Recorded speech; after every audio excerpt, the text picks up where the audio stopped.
Welcome back to Cooking with Katie. It's been quite a hiatus since I last did this, but today I am cooking a couple of bottom round steaks. So basically what the entire point of my cooking videos were to assist people in figuring out what they're going to do when they buy meat in bulk and they get some of these absurd cuts that they've never cooked before. Obviously a T-bone steak, a loin roast, like we know what to do with those. But sometimes these tougher cuts, people don't know what to do with them. So today I took a recipe off of the website Beef It's What's for Dinner, and technically it calls for a top round steak, not a bottom round steak. The bottom round is a little bit tougher than the top round, but I am substituting it. I've done this before and it has worked well. But depending on where you're sourcing your meat from, how old the animal is, that will also play, and how stressed out they were prior to processing.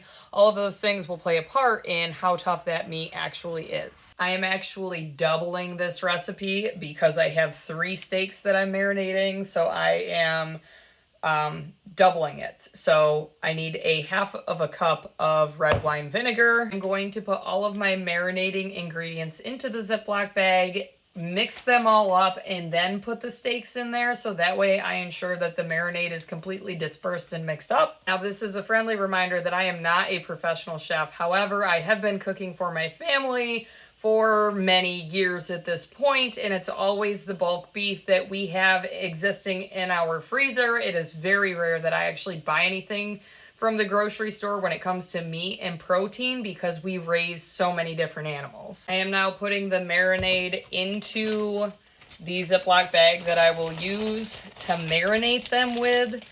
This wasn't super ideal, putting wet and dry ingredients in the same container, but there is half of a cup of red wine vinegar, 4 tablespoons of olive oil, 2 tablespoons of dried thyme, 4 teaspoons of Montreal steak seasoning, 4 teaspoons roughly of minced garlic, and there is red pepper that's optional, except my children don't really like red pepper, so we'll play that by ear. I'm not going to put it in the marinade, but if I go to throw them on the grill and the boys say that they're not eating steak tonight, then I guess I'm putting red pepper flakes on that steak. But I'm just kind of mixing it all in together here.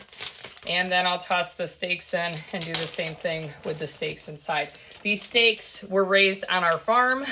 The cow was raised on our farm. This animal was grass-fed and grass-finished for its entire life and was processed at just over 2 years old. So you can see that there's not really a lot of marbling here. You'll see some white streaks, but that's not your typical marbling that you see in your porterhouse or ribeye or T-bone steaks.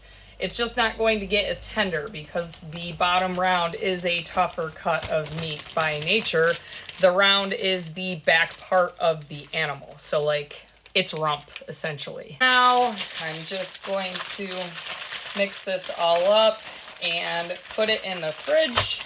Make sure that all 3 steaks have adequate exposure to the marinade because this does help to tenderize it. Another thing that you can do is actually tenderize it with a mallet, which I may end up doing before I stick it onto the grill. We'll see. I've never done that in the past, but I did see some of the recipes that called for it. So I guess if you wanted to make sure and you weren't sure how that animal was raised and you wanted to make sure it was a tender cut, that you could do that.